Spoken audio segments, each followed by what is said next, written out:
Hello friends, आज मैं जो आपको कहानी सुनाने जा रही हूँ ये कहानी है जेब काटने वाली चुड़ैल की। चलिए फ्रेंड्स, देखते हैं जेब काटने वाली चुड़ैल की कहानी। पिंटू रोशनापुर गांव में रहता था। आज उसकी बहन बबली की शादी थी, इसीलिए पिंटू बाजार से ढेर सारा सामान खरीद कर ला रहा था। उसने सारा सामान एक टैक्सी में रखा। कहाँ जाना है तुम्हें? रोशनापुर गांव चलोगे क्या तुम? उधर बबली पिंटू का इंतजार कर रही थी। ये पिंटू कितनी देर में आएगा? बारात आने वाली है और पिंटू अभी तक नहीं आया। शायद वो ट्रैफिक में फंस गया होगा। शाम हो गई, लेकिन पिंटू वापस नहीं लौटा। बबली ने उसे फोन किया, लेकिन पिंटू फोन भी नहीं उठा रहा था। बबली ने सारी बात अपनी फ्रेंड नेहा को बताई। पिंटू कौन से रास्ते से बाजार गया था, बताओ मुझे बबली। वो जंगल वाले रास्ते से गया होगा, क्योंकि जंगल वाला रास्ता थोड़ा छोटा पड़ता है। ये तो गड़बड़ हो गई। पिछले कुछ दिनों से जंगल में एक जेब काटने वाली चुड़ैल भटक रही है।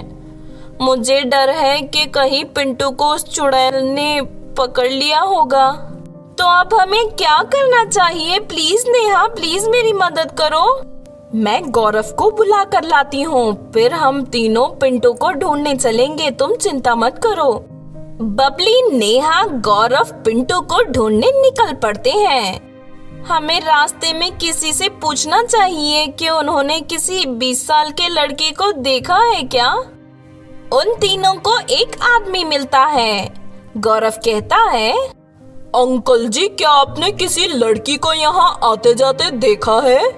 हाँ, मैंने एक लड़के को टैक्सी से ढेर सारा शादी का सामान ले जाते देखा था, लेकिन उसे जेब काटने वाली चुड़ैल ले गई। अंकल जी, क्या आपने उस चुड़ैल को उसे ले जाते हुए देखा था क्या?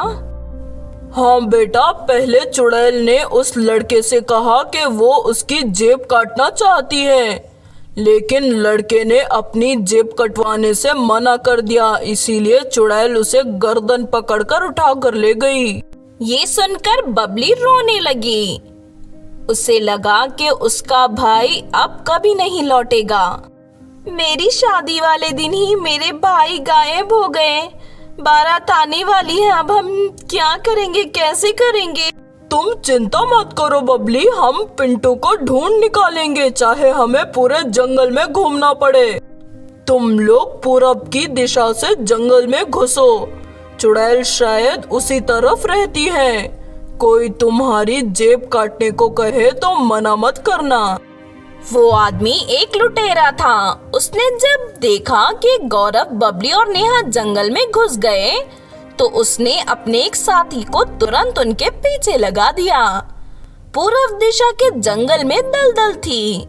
गौरव, नेहा और बबली जल्दी जल्दी चलकर चुड़ैल तक पहुंचना चाहते थे, लेकिन वो लोग दलदल में फंस गए।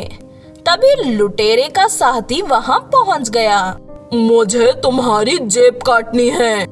तुम मेरी जेब काट लेना, लेकिन पहले हमें इस दलदल से बाहर तो निकालो। आदमी उनकी दलदल से निकलने में मदद करता है। गौरव उसे अपनी जेब काटने देता है। तीनों आगे बढ़ते हैं। उन्होंने देखा कि चुड़ैल ने पिंटू को उल्टा लगाकर रखा है। शादी का सारा सामान भी वही रखा हुआ था। अगर तू मुझे जेब काट लेने देता तो मैं तेरा मांस नहीं खाती, लेकिन तूने जेब कटवाने से इनकार कर दिया। अब मैं तुझे भूनकर हरी चटनी से तेरा मांस खाऊंगी। मुझे मत मारो, आज मेरी बहन की शादी है। मेरा वहां जाना बहुत जरूरी है। बारात आने वाली होगी। तुम तो जानती ही होगी कि शादी में कितने पैसे खर्च होते हैं। इसीलिए मैंने तुम्हें जेब काटने के लिए मना कर दिया। तुम लोगों की जेब क्यों काटती हो? तभी गौरव, नेहा और बबली चुड़ैल के पास पहुंचते हैं। मेरे पिताजी एक जेब कतरी थे। एक बार जब मैं छोटी थी तो मेरे पिता ने एक आदमी की जेब काटने की कोशिश की उस आदमी ने मेरे पिताजी को पकड़ लिया और उनकी डंडे से खूब पिटाई लगाई। उन्होंने उन्हें इतना ज्यादा मारा कि उनकी मौत हो गई। इसीलिए अब मैं लोगों की जेब काटकर उनसे बदला लेती हूँ। जो अपनी जेब कटवाने से इनकार करता है, मैं उन्हें भूनकर कच्चा चबाकर भी खा जाती हूँ। चुड़ैल, मेरे भाई को छोड़ दो। अगर तुम चाहे तो मेरी जेब काट सकती हो, मेरा सारे गहने ले लो। तेरे पास तो जेब ही नहीं है, जेब तो आदमियों के पास होती है। कोई बात नहीं, अगर तुम्हें पैसे चाहिए तो तुम गहने ले लो, लेकिन पिंटू को छोड़ दो। आज उसकी बहन की शादी है। अगर तुम पिंटू को मारोगी तो मैं भी यही मर जाऊंगी। मैं अपनी जान यही दे दूंगी। तुम्हारे पिता के साथ जो भी हुआ, हमें उसका बहुत अफसोस है, लेकिन इसमें पिंटू और बबली का कोई दोष नहीं है।